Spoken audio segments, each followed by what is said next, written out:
नमस्कार। मैं जनभक्ता श्रीओम गौतम। राहुल गांधी ने पिछले 2 हफ्तों से पूरे देश में हंगामा मचाया हुआ था और पूर्व रिटायर्ड जनरल नरवणे की किताब को लेकर तमाम दावे किए थे, लेकिन जैसे ही उस मामले में एफआईआर हुई, दिल्ली पुलिस की जांच शुरू हुई। नरवणे और पुस्तक के जो प्रकाशक थे पेंगुइन, उन दोनों ने हाथ झाड़ दिया और ये कह दिया कि किताब तो अभी तक छपी नहीं है। मामला राहुल गांधी के गले की हड्डी बन चुका है। और उसके बाद जब राहुल गांधी के इस बम की हवा निकल गई तो फिर वो संसद पहुंच गए अपनी बात रखने के नाम पर प्रपंच करने के लिए। और जिस समय राहुल गांधी संसद में भाषण दे रहे थे, उस समय चेयर पर थे कांग्रेस के पूर्व सांसद रह चुके और इस समय भारतीय जनता पार्टी के सांसद जगदम्बिका पाल जी। चूंकि जो लोकसभा के स्पीकर हैं, उनके खिलाफ विपक्ष अविश्वास प्रस्ताव ला रहा है और इसीलिए ओम बिरला ने यह निश्चय किया है कि वो तब तक सीट पर नहीं बैठेंगे जब तक ये मामला पूरी तरीके से निस्तारित नहीं हो जाता है। जगदम्बिका पाल जब बैठे थे तो राहुल गांधी ने फिर वही ड्रामा शुरू कर दिया। इसके बाद वो उन्हें डांटने लगे और जिस तरीके से जगदम्बिका पाल राहुल गांधी को संबोधित कर रहे थे, उससे ज्यादा बेइज्जती राहुल गांधी की इससे पहले कभी नहीं हुई थी। वो राहुल गांधी को बार बार राहुल राहुल करके बोल रहे थे, राहुल ऐसा मत करो, राहुल ऐसा मत करो, क्योंकि जगदम्बिका पाल पुराने कांग्रेसी और बहुत बुजुर्ग नेता है, इसलिए वो राहुल को पहले भी ऐसा बोलते रहे। इसी बीच राहुल गांधी ने यह कहा कि आप हमारी पार्टी के मेंबर रहे हैं, इसलिए मैं आपके सामने ज्यादा अग्रेसिव नहीं हो रहा हूं। इस पर जगदम्बिका पाल ने कहा कि अगर मेरी सलाह तुमने मानी होती तो तुम इस समय विपक्ष में न बैठे होते, बल्कि तुम भी सत्ता पक्ष का हिस्सा रहे होते। जगदम्बिका पाल ने इतनी ज्यादा बेइज्जती राहुल गांधी की कि वो खीसे निपोड़ने लगे, तमाम उल्टी सीधी बातें करने लगे और इसी दौरान उन्होंने केंद्रीय मंत्री हरदीप सिंह पुरी पर भी तमाम आरोप मढ़ दिए और ये कह दिया कि एप्स्टीन फाइल में उनका नाम है।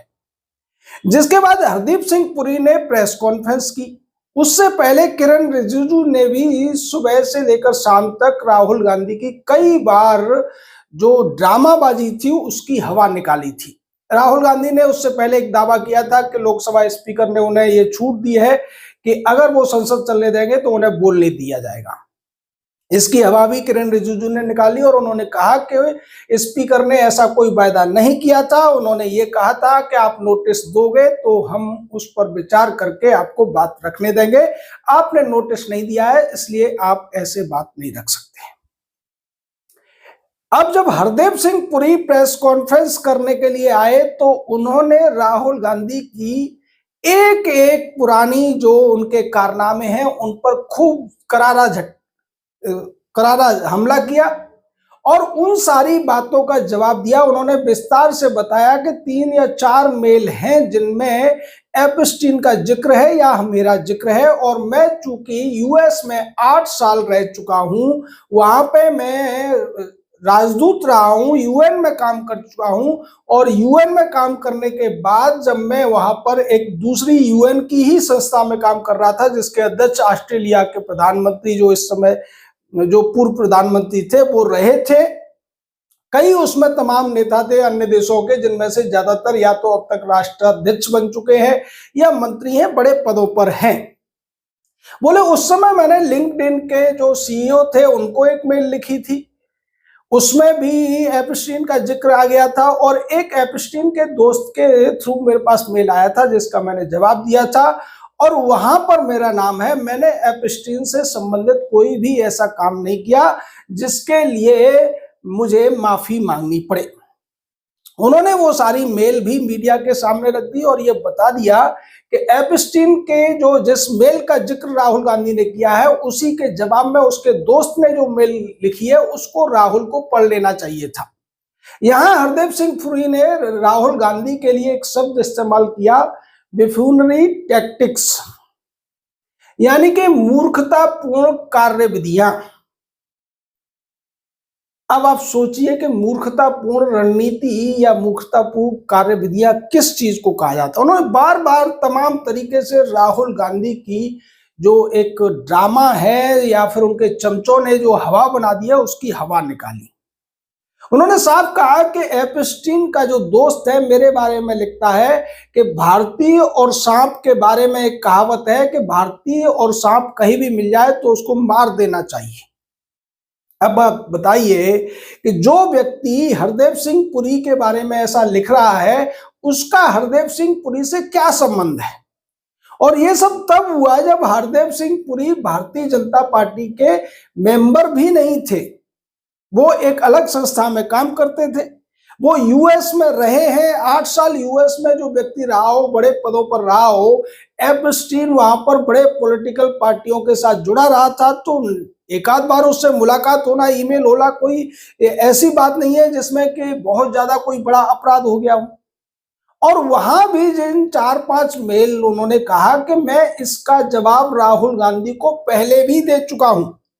हरदेव सिंह पुरी ने जिक्र किया कि एक कार्यक्रम के दौरान राहुल गांधी ने उन पर कटाक्ष किया था और ये कहा था कि आपका नाम कई जगह आ रहा है, ये तो बड़े शर्म की बात है। हरदेव सिंह पुरी ने बताया कि प्रियंका वाड्रा ने भी ऐसा कहने की कोशिश की, जिसके बाद उन्होंने एक नोटिस राहुल गांधी को भेजा था जिसमें सारी डिटेल दी गई थी। उसके बावजूद राहुल गांधी उस बात को स्वीकार न करके या न पढ़ के इस तरीके के झूठे आरोप लगा रहे हैं। अभी जो राहुल गांधी, अब आप समझ गए होंगे कि राहुल गांधी चीज क्या है। हम पहले भी कई बार बता चुके हैं कि कई सारी ऐसी चीजें होती हैं जिन्हें कितना भी आप सुधारने की कोशिश कीजिए वो सुधर नहीं सकती। एक मुहावरा बचपन में चला करता था श्वान पुच्छ के बारे में, कि श्वान की जो पुच्छ होती है वो कभी सीधी नहीं हो सकती, आप उसे कितनी भी कोशिश कर लीजिए वो टेढ़ी ही रहेगी। ऐसी ही कुछ चीजें हैं जो कभी सुधर नहीं सकती। आपने अक्सर कांग्रेसियों को यह कहते हुए सुना होगा बीजेपी के ऊपर जब वो हमला करते हैं कि आपके कौन से दादे परदादे या पुरखे आजादी की लड़ाई लड़े थे। अब उन कांग्रेसियों से आप एक सवाल पूछिएगा, वो कभी उसका जवाब नहीं दे पाएंगे। कांग्रेस हो, मोहनदास करमचंद गांधी हो या राहुल गांधी हो, इन तीनों में एक बड़ी समानता है कि इनके बारे में लोगों को भ्रम बहुत है, सच्चाई जबकि उससे बहुत ज्यादा दूर है। कांग्रेस का कोई भी आंदोलन सफल नहीं हुआ था। यानी जब भी कांग्रेसी अगर इस तरीके की बात करे तो आप उससे यह सवाल पूछना कि कांग्रेस जब से अंग्रेजों ने बनाई थी और जब से इटली से आने वाली सोनिया गांधी के अंडर में ये चल रही है, अब तक कांग्रेस का कौन सा ऐसा आंदोलन है जो देश हित में सफल हुआ है। वही बात मोहनदास करमचंद गांधी यानी कि महात्मा गांधी के बारे में भी कही जा सकती है।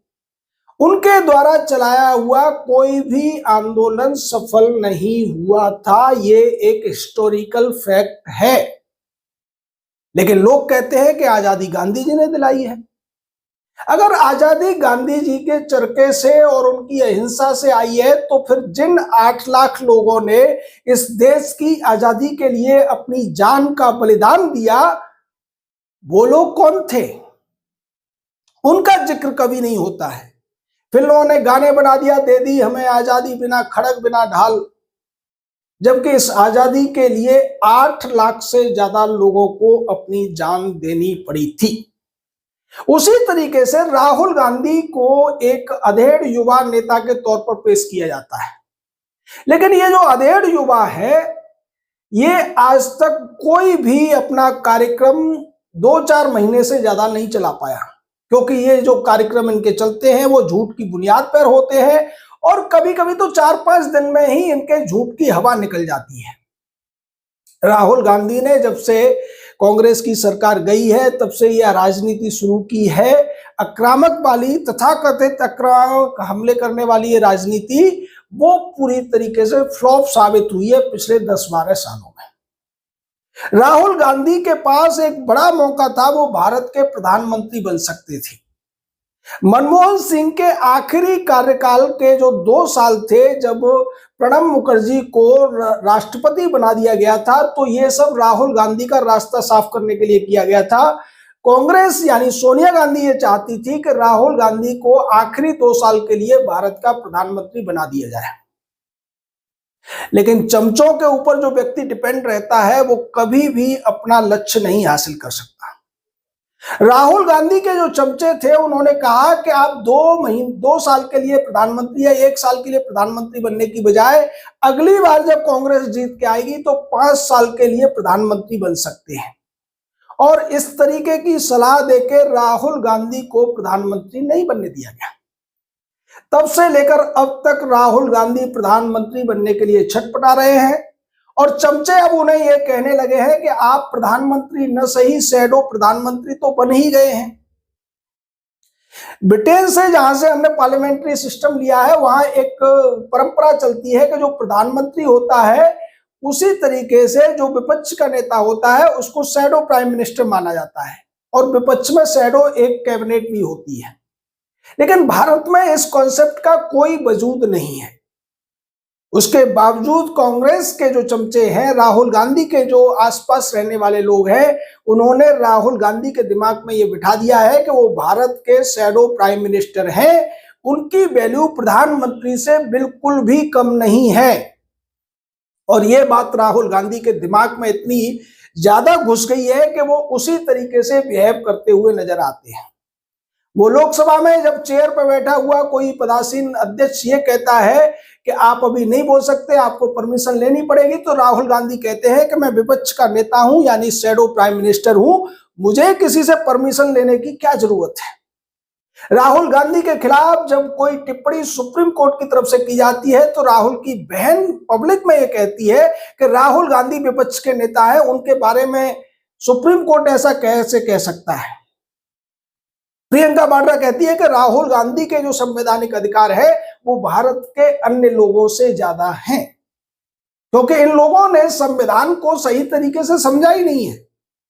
भारत के संविधान की पहली लाइन कहती है we the people of India, यानी इस भारत का हर नागरिक बराबर है और संप्रभु भी है। Because sovereignty of India doesn't lie in the neither in the prime minister nor in the president. Bharat की संप्रभुता, भारत की सॉवरेंटी भारत की जनता में निहित है। तो फिर चाहे विपक्ष का नेता हो, प्रधानमंत्री हो, राष्ट्रपति हो, कोई भी व्यक्ति किसी के भी संवैधानिक अधिकार किसी दूसरे सामान्य नागरिक से ज्यादा कैसे हो सकते हैं। लेकिन राहुल गांधी को, उनके परिवार को ये चीजें समझ नहीं आती हैं। उनको ये लगता है कि उनके परिवार का जन्म सिर्फ और सिर्फ इस देश पर शासन करने के लिए हुआ है और जो प्रधानमंत्री या कोई मंत्री हो वो उनके आगे कुछ भी नहीं है। पिछले 12-13 साल से उन्होंने तमाम झूठ का सहारा लेकर तमाम नैरेटिव गठित करने की कोशिश की। जो चंपू पत्रकार हैं, प्रपंचकारी पत्रकार हैं, वो उनके हर बात को ऐसे दिखाते हैं कि राहुल गांधी ने सरकार को घेर दिया, ये कर दिया। कभी भी राहुल गांधी से काउंटर क्वेश्चन नहीं किया जाता है। और आज संसद के बाहर एक और नजारा देखने को मिला। राहुल गांधी को लेकर केंद्रीय मंत्री प्रहलाद जोशी और अश्विनी कुमार मीडिया को संबोधित कर रहे थे। राहुल गांधी के खिलाफ ही वो बातें बता रहे थे। राहुल गांधी दूसरी तरफ से अपने चमचों के साथ आते हैं और उनके साथ कहते हैं कि चलो दोनों मिलकर प्रेस कॉन्फ्रेंस करते हैं। अरे भाई, वो अलग मीडिया को संबोधित कर रहे हैं, तुम अलग करो। लेकिन राहुल गांधी को यह लगता है कि वो कुछ भी कर सकते हैं, उन्हें कोई भी अधिकार है। और जब राहुल गांधी ने ऐसा करने की कोशिश की तो अश्विनी वैष्णव और प्रहलाद जोशी को अपनी प्रेस कॉन्फ्रेंस खत्म करके जाना पड़ा। उन्होंने कहा हम आपके साथ बात नहीं कर सकते, और वो ये कहकर चले गए। पीछे से राहुल गांधी के जो चमचे थे, इनमें से इमरान मसूद बहुत ज्यादा सबसे आगे रहता है, वो बड़ी जोर जोर से सारे हंसने लगे। जब महिलाओं ने प्रधानमंत्री का रास्ता रोकने की, उनका जो भाषण था उसे रोकने की कोशिश की थी, उस समय भी इमरान मसूद ही सबको डायरेक्शन दे रहा था। ये कुछ चमचों की एक मंडली है, इमरान मसूद हो, प्रतापगढ़ी हो, इस तरीके के जो लोग हैं वही प्रियंका और राहुल के दिमाग को इतना ज्यादा बढ़ा रहे हैं। वो कह रहे हैं कि तुम दोनों ही इस देश के वास्तविक प्रधानमंत्री पद के सबसे योग्य व्यक्ति हो। और ये बात इन दोनों भाई बहन के दिमाग में घुस गई है। आपको एक बात बता दूं कि हमने जब राहुल गांधी को पहली बार देखा था, आज से करीब आप कह सकते हैं 33 साल पहले की बात है, 33-34 साल पहले की। 91 का समय था जब सोनिया गांधी प्रचार के लिए हमारे मथुरा में गई थी। राहुल और प्रियंका साथ में थे। राहुल गांधी की उस समय उम्र 21 साल के करीब थी। हमने पहली नजर में यह कह दिया था कि ये जो बच्चा है, ये जो युवा है, ये मंदबुद्धि है, क्योंकि राहुल की जो हरकतें थी वो 21 साल के वयस्क और समझदार व्यक्ति वाली नहीं थी उस समय भी, बल्कि एक 10-12 साल के बच्चे जैसी थी। सोनिया गांधी ने अपना कागज पर लिखा हुआ भाषण पढ़ा था। सोनिया गांधी मंच पर करीब 20-25 मिनट रही थी और उतनी देर राहुल गांधी जैसे बच्चे ट्रेन को देखकर हाथ हिलाते हैं उसी तरीके से खड़े होकर हाथ हिलाते रहे थे, बगैर किसी मतलब के, बगैर किसी को देखे हुए। जबकि प्रियंका बैठ गई थी। तभी हम समझ गए थे कि यह व्यक्ति 21 वर्ष का जरूर हो गया है, लेकिन अभी तक युवा नहीं हुआ है। उसी तरीके से राहुल गांधी अब 55 साल के अधेड़ हो गए हैं, लेकिन अभी भी वो युवा बनने की कोशिश कर रहे हैं और उनके चमचों ने उनके दिमाग में बिठा दिया है कि वो एक युवा नेता हैं। लेकिन आज जिस तरीके से संसद के अंदर पहले जगदम्बिका पाल ने, बाद में और उसके बाद किरण रिजिजू ने, बाहर आकर हरदीप सिंह पुरी ने और फिर प्रहलाद जोशी और अश्विनी वैष्णव ने राहुल गांधी को उनकी सही स्थिति से अवगत कराने की कोशिश की है, उसके बाद भी उम्मीद नहीं है कि ये व्यक्ति सुधर पाएगा। राहुल गांधी वही बातें कर रहे हैं। वो हरदीप सिंह पुरी का नाम ले रहे हैं। उससे पहले बिट्टू के साथ उन्होंने जो हरकत की थी उस पर खूब विरोध हुआ था। वो लोगों को टारगेट कर रहे हैं। राहुल को यह लगता है कि जो पुराने कांग्रेसी कांग्रेस में रहे थे, कांग्रेस छोड़कर चले गए हैं, वो इनके इशारों पर दोबारा से नाचने के लिए तैयार हो जाएंगे। लेकिन जगदम्बिका पाल ने जिस तरीके से उनको जलील किया, जिस तरीके से उनकी इज्जत उतारी, उसके बाद उन्हें थोड़ा बहुत तो सोचना चाहिए कि स्थितियां वैसी नहीं है जैसी वो समझ रहे हैं या उनके चमचे उन्हें समझाने की कोशिश कर रहे हैं। और उन्हीं चमचों की वजह से वो अब एक भारी मुसीबत में फंस गए हैं। उन्होंने एक ऐसी किताब को दिखाने की कोशिश की जो छपी ही नहीं थी। प्रकाशक का दावा है कि ये किताब छपी नहीं, लेखक का दावा है कि ये किताब छपी नहीं, लेकिन राहुल गांधी और उनके लोग कह रहे हैं कि किताब छपी भी है, बिकी भी है और हमने खरीदी भी है। अब दिल्ली पुलिस का जब दरोगा उन्हें बुलाकर पूछताछ करेगा, तब राहुल गांधी को सही तरीके से समझ में आएगा कि वास्तव में जो नेता प्रतिपक्ष होता है या जो सांसद होता है वो बहुत बड़ी तोप नहीं होता है, वो भारत के सामान्य नागरिक की तरह ही होता है। और राहुल गांधी के इस दिमाग को 7वें आसमान पर पहुंचाने में बड़ा हाथ भारत के पूर्व सीजेआई BR गवई का भी है।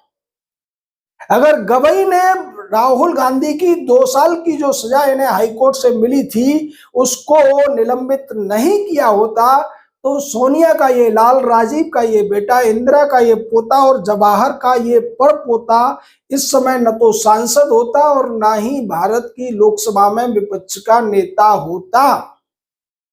यानी राहुल गांधी आज जो कुछ भी है वो BR गवई की कृपा से है। अब ये बात कांग्रेसियों को न समझ में आ रही है, ना राहुल को समझ में आ रही है, और वो लगातार देश की सुरक्षा पर, देश की सेना पर, देश की सरकार पर, देश की संस्कृति पर, हर बात पर सवाल उठाकर ये दिखाने की कोशिश कर रहे हैं कि भारत में उनसे बड़ा कोई नहीं है। आप लोगों की इस पूरे वाकये पर क्या राय है? अपनी राय दीजिए, हमारे साथ जुड़े रहिए, चैनल को लाइक कीजिए, सब्सक्राइब कीजिए, हाइप कीजिए। जय हिंद, जय भारत।